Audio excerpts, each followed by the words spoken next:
우리 하나님 말씀 보겠습니다. 마가복음 7장 읽어볼까요? 예수께서 다시 두로 지방에서 나와 시돈을 지나고 데가볼리 지방을 통과하여 갈릴리 호수에 이르시매 사람들이 귀먹고 말 더듬는 자를 데리고 예수께 나와 안수하여 주시기를 간구하거늘 예수께서 그 사람을 따로 데리고 무리를 떠나사 손가락을 그의 양 귀에 넣고 침을 뱉어 그의 혀에 손을 대시며 하늘을 우러러 탄식하시며 그에게 이르시되 에바다 하시니 이는 열리라는 뜻이라. 그의 귀가 열리고 혀가 맺힌 것이 곧 풀려 말이 분명하여졌더라. 예수께서 그들에게 경고하사 아무에게도 이르지 말라 하시되 경고하실수록 그들이 더욱 널리 전파하시니 사람들이 심히 놀라 이르되 그가 모든 것을 잘하였도다. 못 듣는 사람도 듣게 하고 말 못하는 사람도 말하게 한다 하니라. 아멘.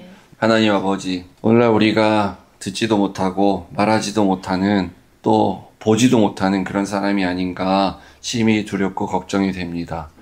하나님 아버지, 우리가 육신적으로는 잘 듣고 잘 보고 잘 말한다고 생각하지만 우리 영적으로 그렇지 못할 수도 있사오니 하나님께서 우리에게 하나님의 영적인 언어를 들려 주시옵소서.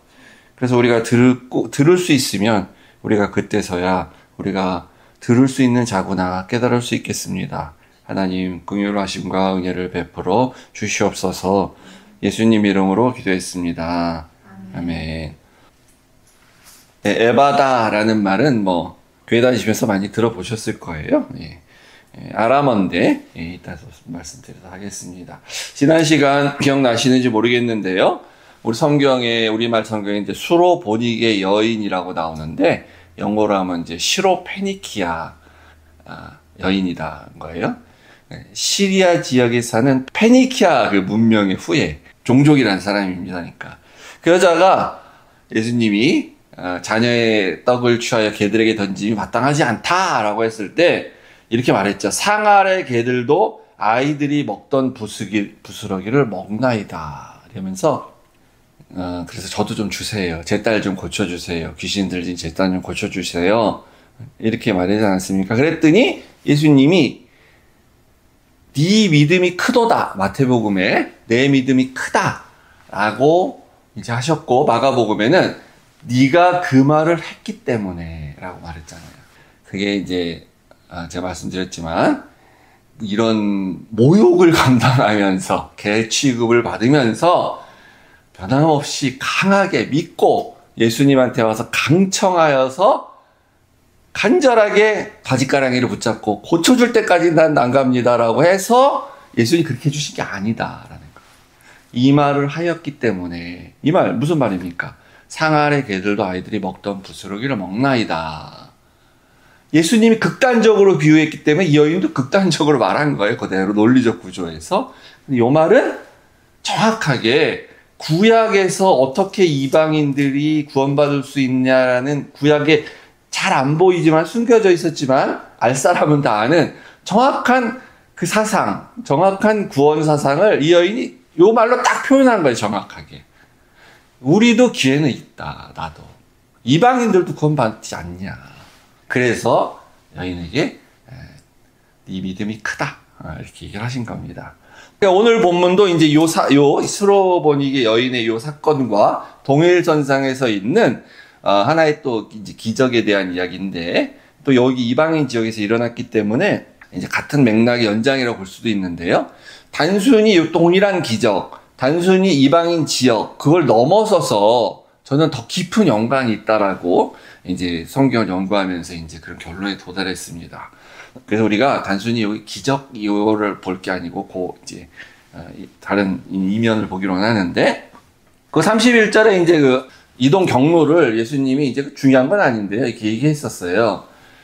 그 수로보니게 여인이 그러니까 여기 두로 지역 있잖아요. 여기 다 이방 지역입니다. 이쪽이 다. 그 두로와 시돈을 지나서 여기서 나와서 데가볼리 지방으로 왔다. 근데 여기 데가볼리가 지난번에 한번 나왔었는데 데카폴리스, 즉 10개 도시라는 뜻이에요. 이 갈릴리오서 요만하죠, 요만하게. 그럼 요쪽이 10개로 이렇게 있는 이 지역, 이 전체를 말하는 겁니다. 근데 여기서 아마 갈릴리 호수라니까 요 근처, 요쪽 어디 왔을 거예요. 정확하게는 알 수 없는데, 어쨌든 요 이방 지역으로 다시 오셨다는 겁니다. 그래서 이렇게 오셨는지, 이렇게 돌아서 이렇게 오셨는지, 그건 중요하지 않아요. 나와 있지 않고. 근데 여기서 오셔서 동일하게 가리키기도 또 하셨을 거고, 많은 병자를 또 치유하고, 기적 일으키셨고, 귀신 쫓아내고, 동일한 이런 걸 다 하셨어요. 그전 한 것처럼. 그런데 마가는 여기서 요 특정한 한 사건을 이렇게 기록을 한 겁니다. 요 귀도 안 들리고 말이 어눌한 사람. 그러니까 많은 그런 기적이 있었는데 요 사람 얘기를 딱 정한 거는 마가가 의도한 메시지가 있는 거예요. 기적 얘기를 하고 싶은 게 아니에요. 기적은 계속 일어났어요, 이때까지.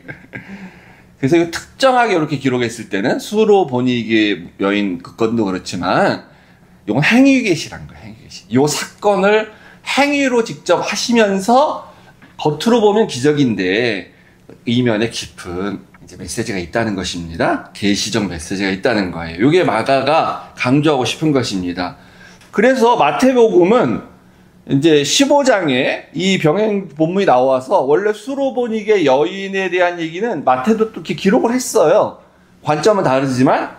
근데 요 얘기는 마태는 안 썼습니다. 그리고 그 이어서 뭐라고 썼냐면은 그냥 마태는 이렇게 써요.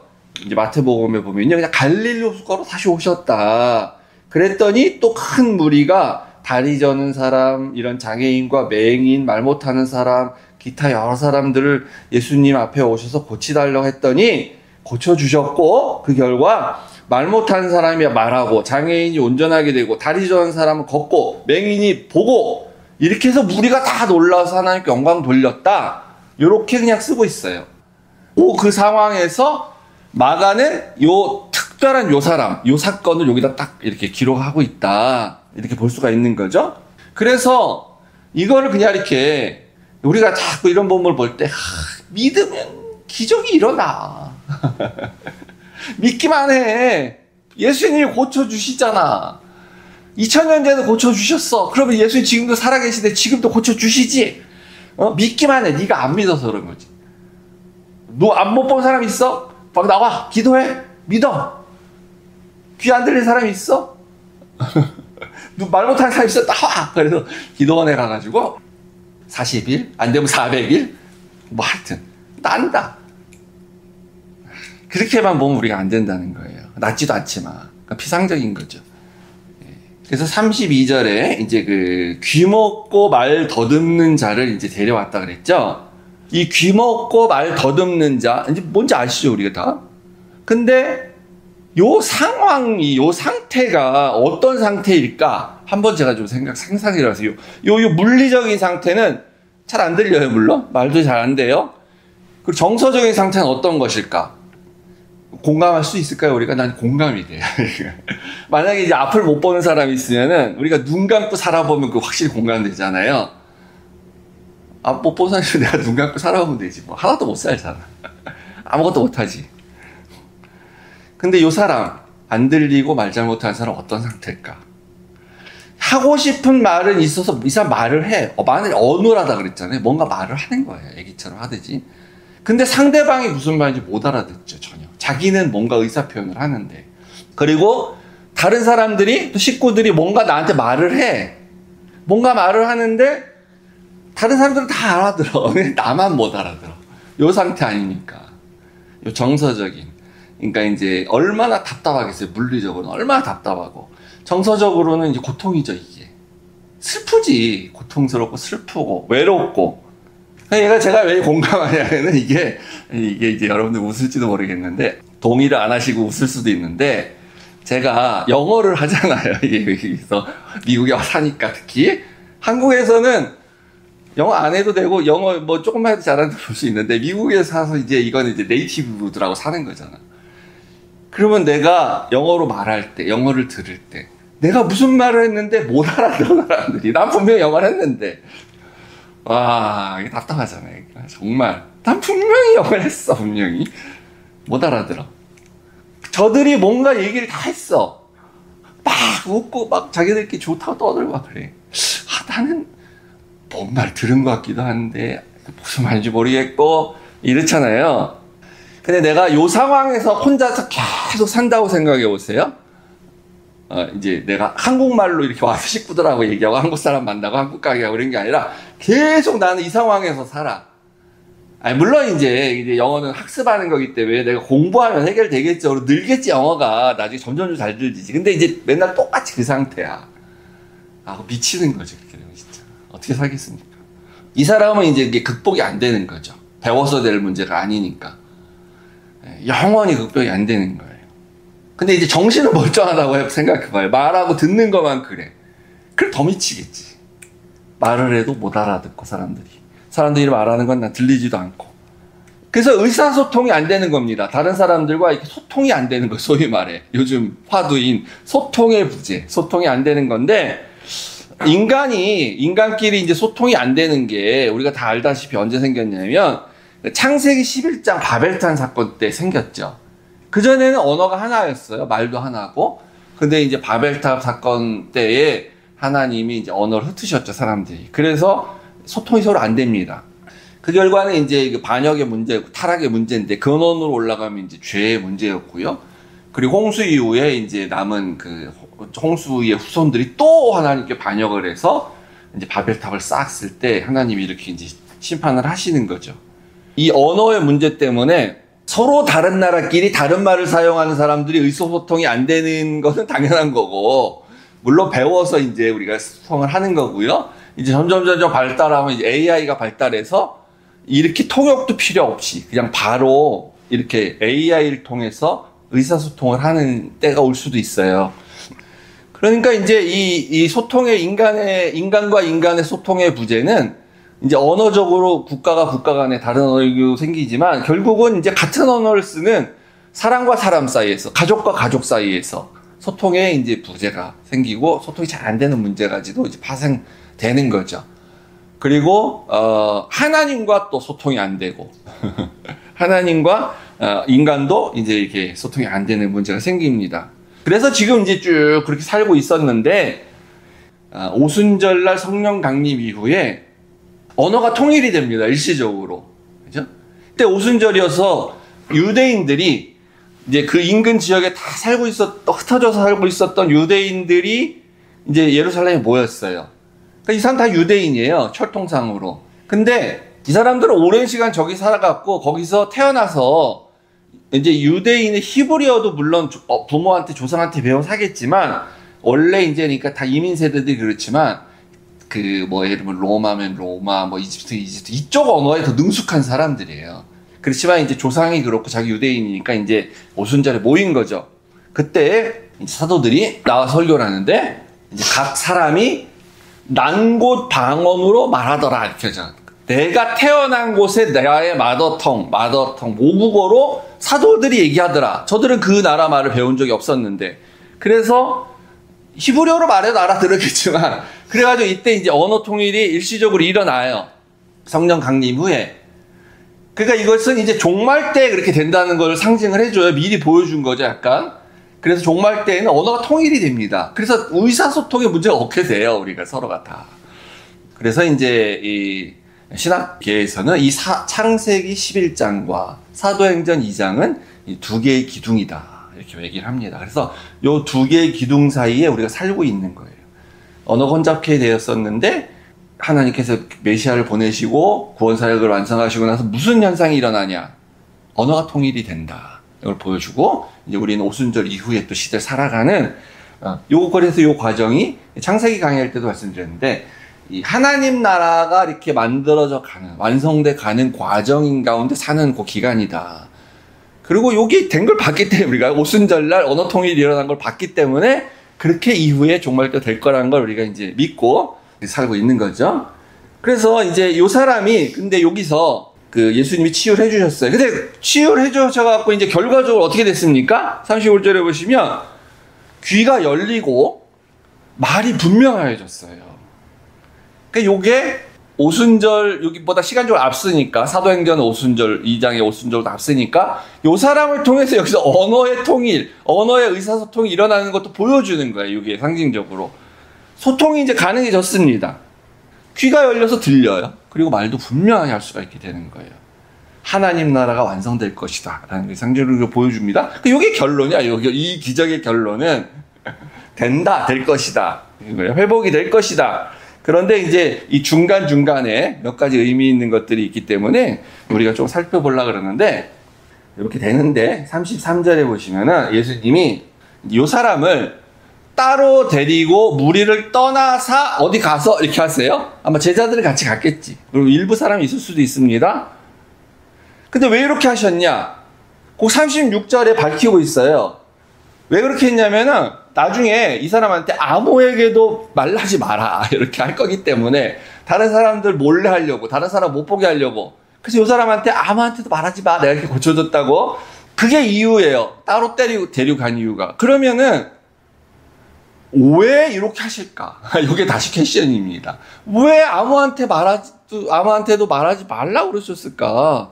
왜 알려지는 것을 원치 않으실까? 그게 퀘션인데, 왜 또 그게 퀘션이냐면은, 아니, 이게 예수님이 그러면 이 사람이 동네방네 소문내고 다닐 걸 몰랐을까? 이걸 어떻게 감춰요? 너만 알아, 비밀이야. 이게 감출 수가 없는 비밀인 거야, 이거는. 될래야 될 수가 없어요. 지킬 수 없는 비밀이야, 이거는. 그러니까 무슨 말이냐면, 정말 예수님이 알려지길 원치 않았으면, 이거 하지 말아야 돼, 아예. 이걸 해놓고 말하지 마. 이건 지킬 수가 없는 거야. 모순된 거예요. 이렇게 알려질 걸 뻔히 알아. 될 수밖에 없어요. 알려줄 수밖에 없어. 그런데 왜 말하지 말라 그럴까? 그걸 지키라 그럴까? 이거예요. 이게 왜 그럴까? 이게 딜레마입니다. 딜레마. 그러니까. 이게 뭐냐면은, 예수님은 우리가 이제 결론을 다 알기 때문에 그런데, 십자가에서 죽으셔야 사역이 완성이 되세요. 십자가 사역을 감당을 해야 됩니다. 그래야 이 구속 사역이 완성이 되는 거예요. 그러면은 예수님은 언제 딱 십자가에 돌아가시는 게 정해져 있다고 운명론적으로 우리가 볼 필요는 없고, 십자가에서 죽으시는 이유가 뭡니까? 많은 사람들을 구원하기 위해서잖아요. 그러니까 예수님 입장에서는 예수님이 십자가에 달려 돌아가시기 전에 가능하면 더 많은 사람들을 치유하고 기적을 베푸시고 가르치시고 이렇게 하시는 일을 많이 하기를 원하셔. 당연히 그래야 되겠지. 그래야 이제 더 많은 사람들이 예수님이 십자가에 죽으셨을 때 저분이 메시아인데 우리 죄를 위해서 죽으셨구나를 알게 될 거 아니에요. 물론 이제 그 죽으신 이후에 또 그걸 보고 믿는 사람들도 생기겠지만, 원칙적으로 보면 그렇잖아. 더 많은 사람들 할 수만 있으면은 가르치시고 기적을 베푸셔서 알게 하시고, 그리고 내가 또 십자가 사역을 마지막에 감당하면 더 좋은 거잖아요. 그런데 문제는 뭐냐면은, 그렇게 다른 사람들한테 이렇게 알리면 알릴수록, 더 많은 기적과 은혜를 베푸시면 베푸실수록 십자가에 달리시는 게 빨라집니다. 늦춰질 수가 없어요. 왜냐하면은 예수님을 죽이려는 자들이 계속해서 그 명분과 동기를 찾고 있는데, 이런 거 고치는 이런 기적을 하면 저 마술을 이렇게 해서 사람들 현혹시키는구나, 이들 사람들을 속이고 있구나, 그래서 논쟁하다 안식 범하면 율법을 범하는 자구나, 이렇게 해서 이제 죽일 명분이 점점 쌓아지는 거예요. 그러니까 죽을 날이 더 빨리 오게 되는 거예요, 논리적으로 보면은. 그러니까 이게 모순이 발생하는 겁니다. 그 사이에 갈등과 모순이. 더 많이 구원하고 싶고 더 많이 가르치고 싶은데, 그러면은 빨리 죽어. 이렇게 되는 거죠. 그래서 이제 교회라고 치면 이런 겁니다. 교회가 전도하고 선교해야 되잖아요. 왜 전도하고 선교합니까? 더 많은 영혼을 구원하기 위해서 우리가 전도하고 선교하는 거죠. 그러면 어떻게 되냐면은 종말이 빨라져요. 모든 천하만국의 각 사람들에게 선교하고 나면 예수의 복음 전하면 종말이 온다 그러시잖아요, 예수님이. 그래서 우리가 종말이 더 빨리 오게 하고, 그리고 그것은 하나님 나라의 완성이 더 빨리 오는 것을 의미하는 거니까 우리가 전도하고 선교를 많이 해야 돼요. 근데 이제 종말이 빨라진다는 건 동시에 무슨 얘기냐면 심판이 빨라진다는 겁니다. 그러면 그게 또 뭡니까? 아직 믿지 않는 자들에게는 시간이 점점 축소돼가지고 멸망이 빨라진다는 게 되는 거죠. 그럼 우리가 다시 거꾸로 가서 그럼 안 되지. 아직 많은 사람들이 아직 예수를 안 믿고 있고 그걸 못 받았는데 심판이 점점점 빨라지면은 그럼 어떻게 해? 안 되지. 그러면 다시 선교를 천천히 할 수가 있는 게 안 되는 거잖아요. 그러니까 모순이 발생하지 여기서. 그래서 예수님의 이렇게 말씀하시는 겁니다. 다 알지만 그런 상황이란 거예요. 근데 이제 예수님이 이제 이 사람을 고쳐주는데 우리 이제 알고 있는 그 딴 데서 나왔던 그 행위를 하나 합니다. 손가락을 양 귀에다가 이렇게 한번 이렇게 뭐 이렇게 히트 같아 이런 식으로 했겠죠. 이렇게 앞에서 양 귀 딱 이렇게 귀가 잘 안 들리니까 이제 귀를 치료해 주는 것 같은 행위를 하신 거죠. 그리고 이제 침을 뱉어서 그의 혀에 손을 대셨다. 그러니까 아마 침을 이렇게 상상해 보면 예수님이 자기 손바닥에다 침을 뱉어가지고 그 사람 혀내 밀어 이렇게 침을 발라줬다든가 이렇게 하셨을 거라고 생각이 됩니다. 이제 어떤 맹인 고쳐줄 때도 이제 침 발라주신 적 있잖아요. 그러면 왜 또 여기서 그러셨냐? 딴 데도 그랬으니까 그러셨다라고 볼 수 있는데 대부분의 문화에서는 침을 사람에게 뱉는 것은 굉장히 모욕적인 행위입니다. 거의 대부분이. 제가 어떤 이제 해외 토픽에서 봤나? 선교 보고에서 봤나? 하여튼 굉장히 유일하게 아프리카의 어떤 소수 종족은 이렇게 서로에게 인사법이 만나면 침을 이렇게 튀겨주는, 이렇게 침 튀어가지고 사람이 이렇게 얼굴에 침을 뿌려주는 그게 아주 최고의 인사다 이렇게 하는 진짜 그런 부족이 있다라는 그런 스토리를 본 적이 있어요. 진짜인지 모르겠는데 왜 그러냐? 물이 너무 귀해서 침을 일종의 물과 같이 생각하는 거예요. 근데 그런 게 예외적으로 있지 않는 한 대부분의 문화에서는 모욕적인 행위입니다. 그래서 예수님이 체포되셨을 때 그리고 십자가를 지실 때 군병들이나 그 구경꾼들이 침을 예수님한테 뱉죠. 침을. 모욕적인 행위를 하는 거예요, 그거. 그러니까 그러면 이 사람한테도 예수님이 침을 이렇게 뱉었다. 이 못 듣는 환자에게. 그러면은 이거를 우리가 그런 관점에서 봐갖고 자꾸 이렇게 해석하는 경향이 있어요.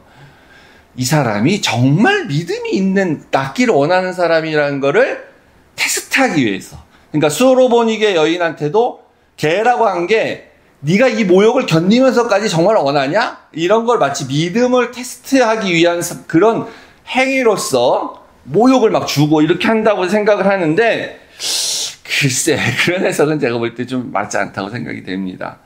그리고 여기 본문에 보면 이 사람이 내가 믿사오니 저를 구해주세요 이런 말도 안 해. 말도 못한 사람이지 지금. 말도 어눌하다 그랬잖아요. 사람들이 그냥 데려왔어요. 자꾸 그런 식으로 해석을 하게 되면요 뭐가 문제냐면 이거예요. 내가 기도를 하는데 내 문제가 있어서 막 기도를 하는데 예수님이 안 들어주셔. 그러면 자꾸 하나님이 나를 시험하시기 위해서 나의 믿음을 테스트하기 위해서 안 들어주시긴커녕 이게 더 큰 위기가 와. 더 절망이 와. 어떨 땐 막 내가 어디 가서 막 모욕을 당해. 사람들한테. 이렇게 사업 문제나 이런 거가 있어가지고 어디 가서 이렇게 했더니 기도하고 갔는데 일이 술술 풀리는 게 아니라 그 사람이, 거래처 사람이 나한테 막 모욕을 줘. 막 그냥. 너가 장로라는 인간이 이러면서 막 모욕을 줘. 막 다 당해.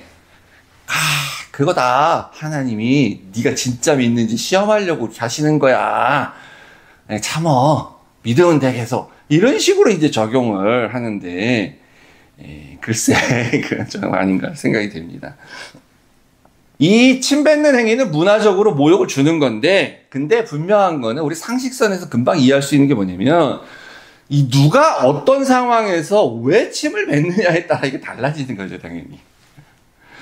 예수님을 조롱할 때 침 뱉는 건 모욕적인 거예요. 근데 아닌 경우가 있을 수 있는 거예요. 요즘은 의학적으로 이제 침을 뱉는 게 병균을 옮길 수 있다. 그래서 사실은 안 좋은 것이라는 걸 밝혀졌기 때문에 안 좋은 겁니다, 사실은. 이게 사람한테 당연히 안 되고 그냥 길에다가도 뱉은 게 좋지 않아요. 이제 거기서 병균이 있을 수 있다 그래가지고. 이 당시에는 우리가 지난번에도 봤지만 당시에는 어땠습니까? 병자들이 낫기를 원하는 마음에서 하는 믿음 행위가 뭐였어요? 옷이라도 조금 한번 만져보자. 손수건이라도 하나 이렇게 얻어보자. 옷, 이 부분이라도 내가 찢어가자. 그림자라도 이렇게 한번 덮여보자. 그랬단 말이에요. 그러니까 그러면 날 거라고 믿음이 있었어요. 그 정도 수준에서는 그 자기가 그 믿는 대상인 성인, 소위 말해 선지자든 위대한 뭐 선지자 기적인이든 성인이든 그리고 이렇게 메시아라고 믿는 예수님이든 옷이나 손수건 수준이 아니라 그 예수님에서 몸에서 나오는 어떤 건데 그건 최고입니다. 그러니까 사실은. 그러니까 뭐 예수님이 눈물이라든지 예수님의 땀이라든지 이렇게 나와. 만약에 그럼 그걸 이렇게 받아서 그걸 내가 마시든지 뭐 어떻게 몸에 바르지 그러면은 최고의 그것이 기적을 일으킬 수 있는 거라고 생각을 당연히 할 수밖에 없는 거예요. 근데 뭐 눈물이나 이제 땀이나 이런 걸 뭐 어떻게 가서 이렇게 합니까? 안 되지, 당연히. 그러니까 이런 분이 자기 침을 뱉어서 뭔가 해줘. 나한테 발라주든지 어떻게 해. 이건 대단한 거예요, 사실은. 고대사회에서. 그래서 실제 예수님뿐만 아니라 이 고대사회로 갈수록 이런 위대한 사람이 이런 식으로 치료 목적으로 이렇게 한 거는 기록에 많이들 이렇게 있습니다. 그래서 그렇게 한 거지 무슨 모욕을 줘가지고 믿음 테스트 하려고 그런 거 아니다. 우리 그렇게 해석하는 게 건전하고 당연히 상식적입니다. 근데 이제 예수님이 그렇게 해갖고 나서는 이제 이렇게 뭐 행위도 하셨고 또 하늘을 울어서 또 이렇게 기도도 하시고 명령도 하시고 이런 이제 논리적 구조도 있는데 요 34절에 보면 예수님이 하늘을 우러러 탄식하셨다 이렇게 말하고 있죠. 에바다 이렇게 하기 전에 탄식하신 적이 있어요. 탄식 말 그대로 탄식입니다. 뭐 이렇게 이렇게 한 절망적인 표현일 수도 있고요. 우리 탄식하다 그러면 이제 어떤 건지 연상이 되시죠? 그러면 예수님은 왜 탄식하셨을까? 자기가 고쳐줄 건데 저 있으면 물론 지금 요 사람의 상태는 좀 불쌍하지 당연히 고쳐주긴 할 거지만 지금까지 이렇게 살아왔던 것 지금 나이가 몇 살인지 모르지만 그거는 정말 불쌍하잖아요. 그러면 예수님이 그 불쌍한 이 환자 이 사람 병자에 대한 그런 불쌍한 감정 때문에 하늘을 보고 탄식하신 것인가?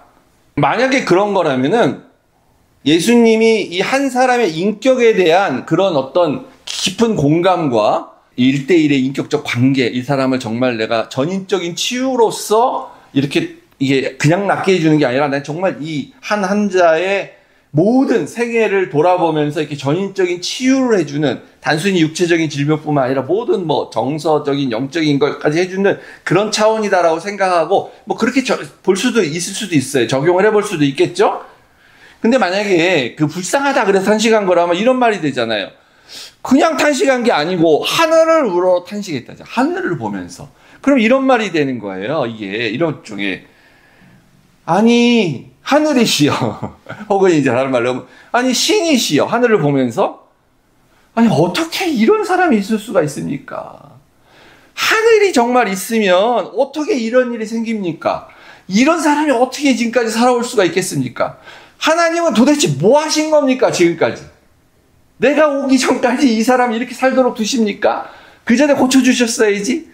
이런 억울한 사람이 있을 수가 있겠습니까? 이런 억울한 일이 생길 수가 있겠습니까? 하면서 이렇게 뭔가 하늘에 대한 원망 그런 걸로 보이죠. 오히려 하늘에 대한 탄식.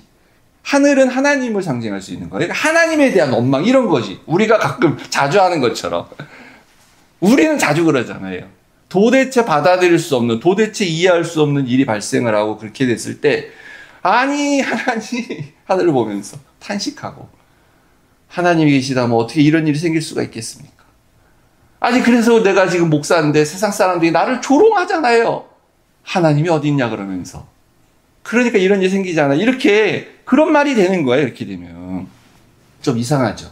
본인이 메시아고 본인이 삼위의 일체 삼위의 하나님이신 성자 하나님이신데 하늘에 대해서 본인이 탄식을 하고 원망을 하면 본인이 본인을 원망하고 탄식하는 것 같은 그런 모양이지 않습니까? 제가 볼 땐 그건 아니에요, 이게. 그게 아니고, 다른 구절에, 이제 사도 바울이 또 탄식한다는 말 한 적이 있는데, 길어서 읽진 않겠습니다. 로마서 8장에 보시면은, 이렇게, 피조물이 다 이제까지 함께 탄식한다. 이렇게 말 써요. 똑같은 탄식이야, 이게. 피조물들이 왜 탄식을 하고 있겠습니까? 우리가 이게 절망 상태다. 우리가 구원을 어떻게 받을 수 있냐, 피조물은. 안 돼, 도저히. 우리는 딱 포기야. 희망이 없어. 이런 탄식을 한다는 거죠. 그런데 이제 예수님이 오셔가지고 우리가 성령도 받았어. 23절에 오시면. 근데 성령의 처음 그 열매를 받은 우리도 속으로는 탄식하고 있어요, 지금은. 심지어 우리도 그런다는 거예요. 왜냐하면 아직 완성이 안 됐기 때문에. 양자가 될 것, 우리 몸의 속량을 기다리고 있는 상태이기 때문에, 종말을 기다리고 있기 때문에, 예수님 다시 오실 걸 기다리고 있기 때문에, 아직 나는 영화되지 않았기 때문에, 새 사람으로 완전히 태어난 게 아니기 때문에, 그래서 우리도 지금 속으로 탄식한다. 마치 지금 우리가 그리스도인이지만 어떨 땐 또 탄식하는 것처럼, 어떨 때 우리 역시 절망할 때가 있는 것처럼, 믿음이 있지만 우리도 절망하잖아요. 근데 우리가 그렇다고 믿음을 포기하는 건 아니거든요. 그러니까 성령도 말할 수 없는 탄식으로 우리를 위해서 친히 간구하고 계신다. 그러니까 이 예수님의 탄식은 고린도후서 하나 더 볼까요? 똑같은 사도 바울의 표현이기 때문에 똑같습니다. 우리는 지금 여기 있어서 지금 탄식하고 있다. 하늘로부터 오는 우리 처소를 덧입기를 간절히 사모한다. 아까 비슷한 말인 거예요. 계속 기다리고 있다, 우리. 참으로 이 장막에 있는 우리가 짐진 것 같이 탄식하는 것은 벗고자 함이 아니요. 그러니까 지금 내가 육신의 몸을 가지고 여전히 이 장막, 육신의 장막 안에 있는 것은 내가 이것을 완전히 벗어버리고 이 세상 사는 동안 내가 천사가 되겠어. 나는 무슨 성령이 오시면 나는 완전히 뭐 다른 존재가 돼. 그렇게 되는 것이 아니기 때문에 짐을 여전히 지고 있는 것 같이 탄식을 하고는 있지만, 그런데 나중에 새로운 옷으로 덧입을 것을 기다리기 때문에, 그래서 탄식하는 거다라고 말하는 거예요. 그러니까 이 예수님의 탄식은 이 똑같은 관점에서 보면은 이 말 못하는 사람, 이 못 듣는 사람으로 상징되는 온 인류의 상태.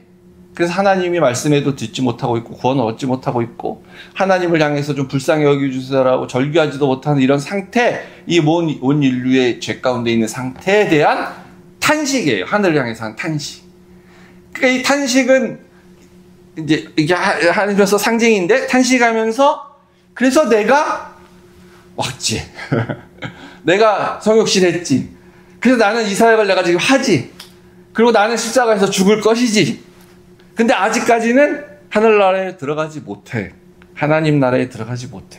왜냐하면 하나님과 아직 소통이 안 되고 있기 때문에. 근데 이 사람이 이제 나중에 듣게 되고 말이 분명해지는 그때, 그게 상징인데, 나중에 그런 때가 되면 이제 완전히 하나님과의 소통이 되면서 다 우리가 하늘나라에 들어갈 수 있는 것이지. 이런 탄식이에요. 그러니까 사실 탄식. 일시적인 탄식이지, 어떻게 보면은. 그래서 이제 탄식을 하시고 나서 이제 지금은 탄식이지만 지금 상태가 그러니까 바뀔 거다, 앞으로. 그래서 이제 그한테 이제 에바다 이렇게 명령했습니다. 아람어인데, 지난번에 그 소녀에 일어나라라고 했을 때 달리다굼 했던 것처럼 이제 강한 인상을 우리한테 주죠. 요 원어로 딱 들었을 때. 일어나라 그러고 다음에 달리다굼 하면 우리가 딱. 근데 여기 이제 특별히 로마에 있는 독자들한테 쓰니까 이렇게 약간 이방인의 말들을 계속 쓰면서 또 너희들도 구원 대상이야. 너희도 이방인인데 예수님은 이렇게 또 이방인을 위해서 이렇게 또 어떻게 보면은 히브리어가 아닌 아람어도 막 쓰시고. 근데 당시 아람어 공용어였어요. 우리 모든 사람이 알아듣기 때문에 이렇게 하시는 겁니다. 근데 강한 인상을 주는 거예요. 에바다. 이렇게. 그래서 이 뜻은 뭐냐 해석을 해주죠. 열리라라는 뜻이다. 열려라 이렇게 한 거예요. 그래서 우리가 아까 탄식이 이 불쌍한 이 환자에 대한 연민에 의한 그 탄식이라면은 요 열려라가 뭐가 되냐면은 요 사람의 입이 열리는 거, 귀가 열리는 거, 요 개인 치유에 대한 얘기인 겁니다. 그러니까 요 열리라는, 요 에바다는 입이 열려라, 귀가 열려라 라는 명령이 되는 거잖아요. 근데 제가 말씀드린 대로 그 하늘을 우러러 하신 예수님의 탄식이 온 인류의 절망적인 상태에서에 대한 탄식이라면 요 에바다, 열려라는 요 명령은 요 사람 물론 당연히 치료되지만 요거는 하늘이 열려라 라는 뜻이 될 수 있는 거예요. 하늘이 열려라. 하늘이 열린다 라는 거. 그게 무슨 말입니까? 하늘이 뭐 닫혀있고 열려있고 그런 거 아니잖아요. 하늘이 열린다. 모든 사람이 이제 들어올 수 있다. 하늘이란 거 이제 하나님 나라를 상징하는 거니까요. 누구든지 다 들어올 수 있다. 문이 열렸어. 이제는. 근데 그 전에 어떻게 돼 있었습니까? 그 전에는 닫혀 있었어요, 문이. 유대인만 들어갈 수 있었어요, 유대인만. 유대인만 와야 열어줘. 그래서 수로보니게 여인은 어땠냐면은 겨우 들어간 건데 자격이 없는 이방인인데 들어갔단 말이에요. 그래서 그거를 예수님이 요한 때부터 천국은 침노당하고 있다라는 거예요. 뺏으려고 들어오는 사람, 그거 못 막아. 뺏으려고 들어오니까 뺏어서 들어간 사람이에요. 발버둥 쳐서 들어간 사람. 근데 이제 문이 열렸어. 그렇게 하고 들어갈 필요가 없는 거예요. 이제 열려있기 때문에. 하늘이 열려서. 재난 영화 같은 거 보면 이제 그런 거 있지 않습니까? 영화는 뭐 기억이 안 나. 대충 비슷해. 재난 영화야. 그래서 저 배를 내가 꼭 타야 돼. 저 비행기를 꼭 타야 돼. 이런 상황이잖아요. 그 다 탔어, 사람들.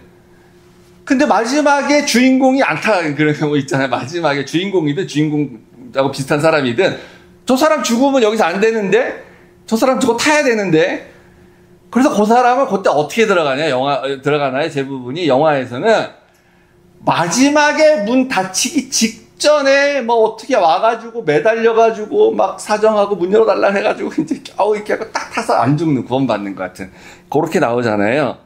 네. 근데 이제 안 그래도 된다는 겁니다. 하늘이 열렸기 때문에. 그러니까 침노하지 않아도 돼요, 이제는. 당당하게 가면 돼. 열려있기 때문에. 근데도 안 들어가는 사람들이. 열려있는데도 안 들어가.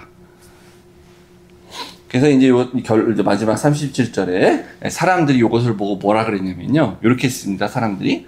이 말이 좀 특이하죠. 사람들이 놀랐어요. 어디 따로 데리고 갔다면서 또 사람들이 옆에 있었어요, 지금. 놀라서 이르되, 놀라지, 당연히. 근데 이 말이 특이하지 않습니까? 그가 모든 것을 잘하였도다. 아니, 놀랐다. 하나님께 영광을 돌렸다. 마태복음처럼. 보통 그래야 맞잖아요, 그냥.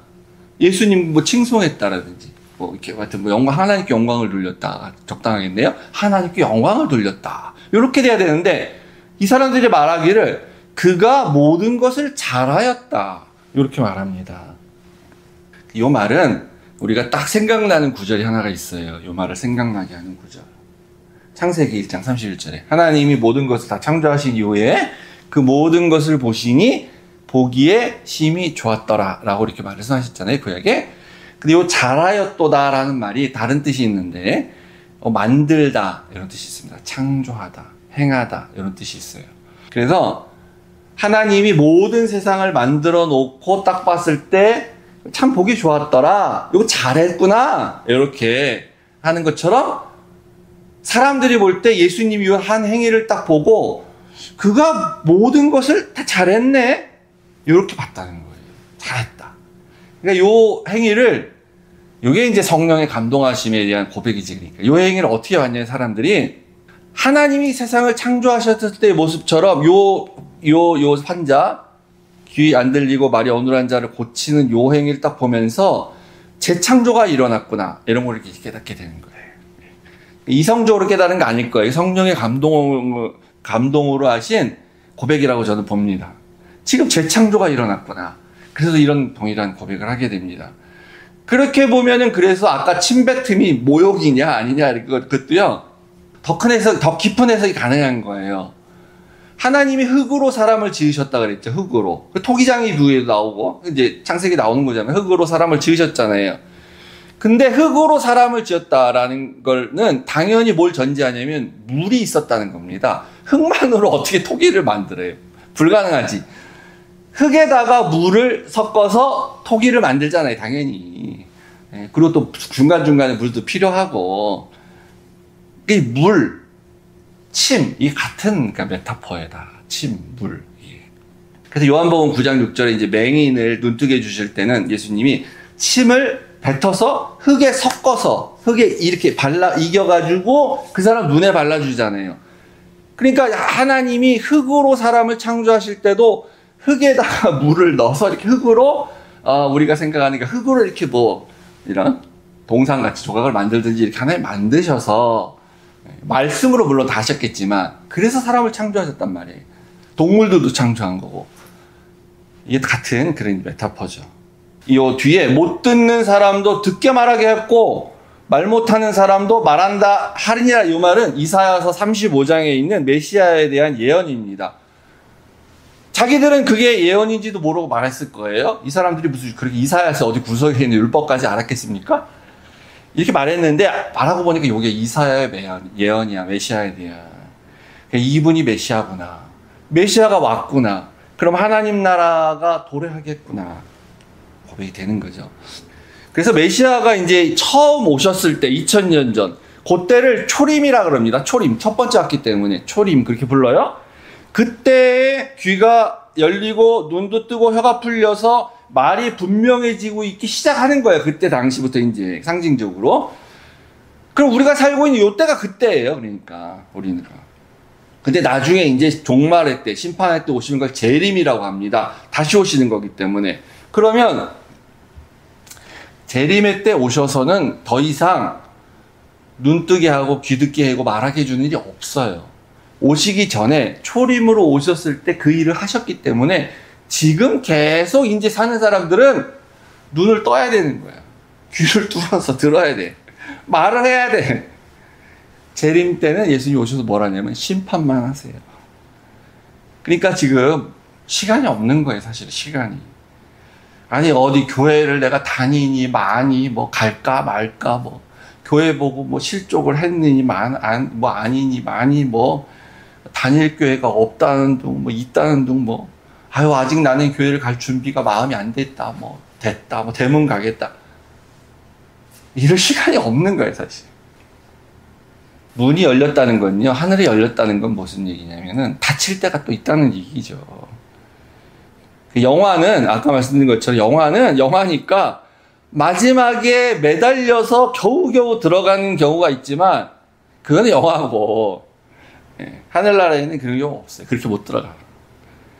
마지막에 매달려서 갈 이유도 없고요. 이제 열렸기 때문에 당당하게 표를 가지고 저는 들어갈 자격이 있는 사람입니다. 저는 이렇게 표가 있어요. 들어가야죠. 이렇게 들어가게 되는 겁니다. 이제는 어떤 사람이 표를 얻냐?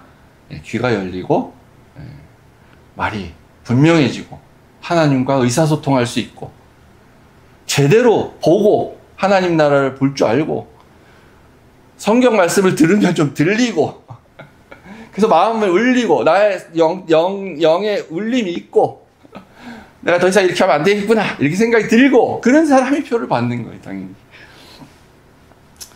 그러면서 우리 성도님들은 뭐 다 잘 아시지만 주변에 이제 좀 권면하시고 또 말로 하면 잔소리 들으니까 설교 동영상 링크를 보내주세요. 그냥 좀 들어봐라 이렇게. 그리고 우리도 경각심을 갖고 신앙생활을 열심히 잘 하시길 주님 축복합니다.